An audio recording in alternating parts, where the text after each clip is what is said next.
Muy buenas tardes. Mi nombre es Rosa María Fonseca Reyes. Soy alumna del segundo semestre de la Licenciatura en Promoción y Educación para la Salud de la Universidad Abierta y a Distancia de México. Como asignación a cargo del docente de la materia de Sociología de la Salud, les comparto la actividad de características de la sociedad, fenómenos, procesos y condiciones de vida. Los factores que dan estructura a un individuo y que determina cómo éste se integra en la sociedad y cómo ésta, a su vez, influye en el individuo, está determinada por diferentes factores y procesos. Como educadores en la salud, tenemos la responsabilidad de distinguir estas condiciones de estructura social, como son la desigualdad, el uso diferenciado del poder, diferencias en el acceso a los recursos, marginación, rezago social, pobreza y pobreza extrema. La sociología es la ciencia que ayuda a los profesionales de la salud para identificar, conocer y analizar estas estructuras sociales. La interacción del hombre en la sociedad depende de diferentes factores, como son el rol que juega en la sociedad, su estatus social, determinados estos por su nivel económico, cultural y profesional. De acuerdo con la Organización Mundial de la Salud, las personas más vulnerables de enfermar son aquellas que están en la escala más baja en cuanto a las condiciones sociales. Nuestra labor como futuros promotores y educadores de la salud nos exige ser conscientes de que las condiciones de vida, los fenómenos y los procesos de la sociedad están directamente relacionados con el proceso salud-enfermedad. Para poder ubicar y entender a la población más vulnerable, de acuerdo con el Coneval y el INEGI, se agrupan las siguientes características: rezago social, marginación social, desigualdad social y pobreza extrema. El rezago social es una medida imparcial que se basa en 4 carencias sociales: educación, salud, servicios básicos y espacios en la vivienda. Los resultados de la estimación del índice de rezago social se presentan en 5 estratos y que se distribuyen de la siguiente manera: muy bajo, bajo, medio, alto y muy alto en cuanto a rezago social. De acuerdo con el Coneval, la marginación social es un fenómeno multidimensional y estructural de exclusión de diversos grupos sociales del proceso y de los beneficios del desarrollo en una estructura productiva. Así pues, la marginación, que se asocia a la carencia de oportunidades y a la ausencia de capacidades para poder obtenerlas o generarlas. Además, también a la privación y falta de accesibilidad a bienes y servicios que son necesarios para el bienestar de los individuos. Esto tiene como consecuencia que las comunidades marginadas enfrenten graves problemas de vulnerabilidad social, donde no hay posibilidades de mejorar, ya que todo esto se debe a modelos productivos que no son iguales para todos. Además de que las desventajas de la marginación se van acumulando, logrando con esto un panorama cada vez más difícil para las poblaciones. Sus indicadores básicos están en cuanto a puntos en la educación, servicios básicos y espacios en la vivienda. Sin embargo, recordemos que todos estos factores se deben evaluar desde una perspectiva multifuncional. Algunos de los indicadores más importantes que se toman en cuenta para medir la marginación social son respecto a la educación: población analfabeta de 15 años o más, población sin primaria completa de 15 años o más.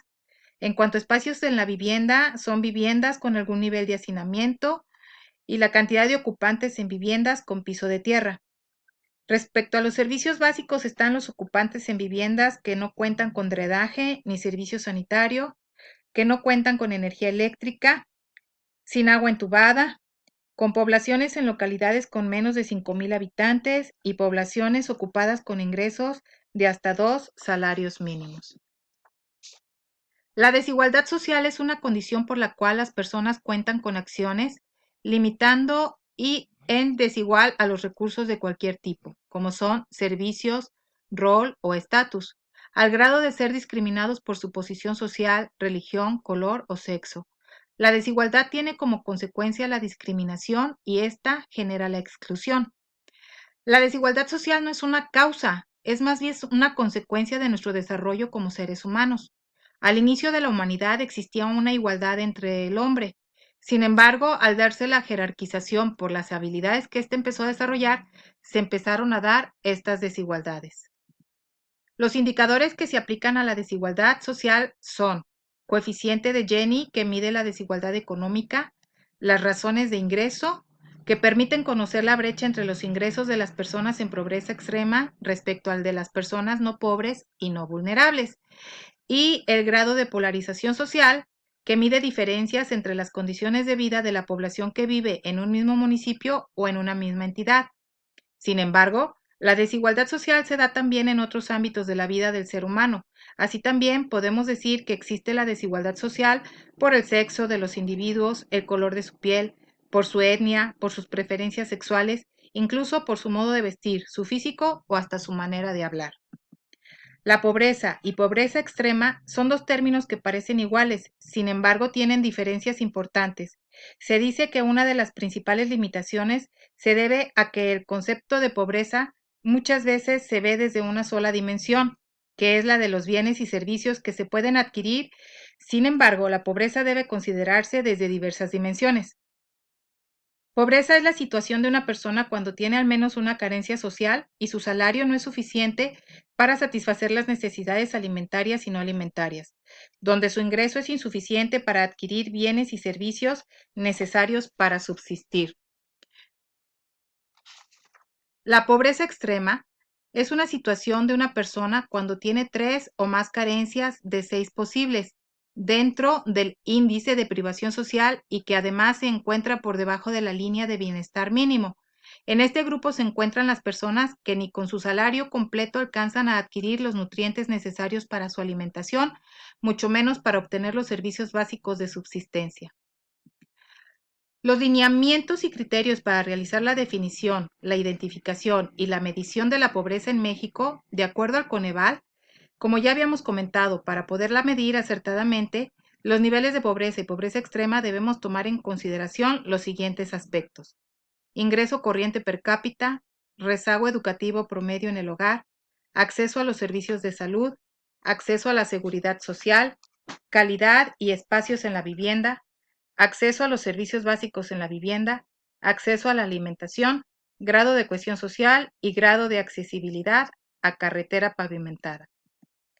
Ahora bien, hemos estado manejando datos del Coneval respecto a los índices y conceptos, pero ¿qué es este organismo? Consejo Nacional de Evaluación de la Política de Desarrollo Social. Fue creado como un organismo descentralizado y con autonomía técnica y de gestión.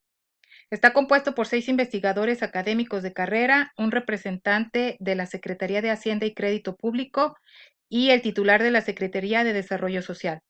Sus funciones básicas son brindar información a los formuladores de políticas y a la ciudadanía sobre la situación de la política social, la medición multidimensional de la pobreza, emitir recomendaciones en los términos que dispone la ley, normar y coordinar la evaluación de la Política Nacional de Desarrollo Social y las políticas, programas y acciones que ejecutan las dependencias públicas. Así pues, me permito dar por concluida esta exposición de las características de la sociedad, fenómenos, procesos y condiciones de vida.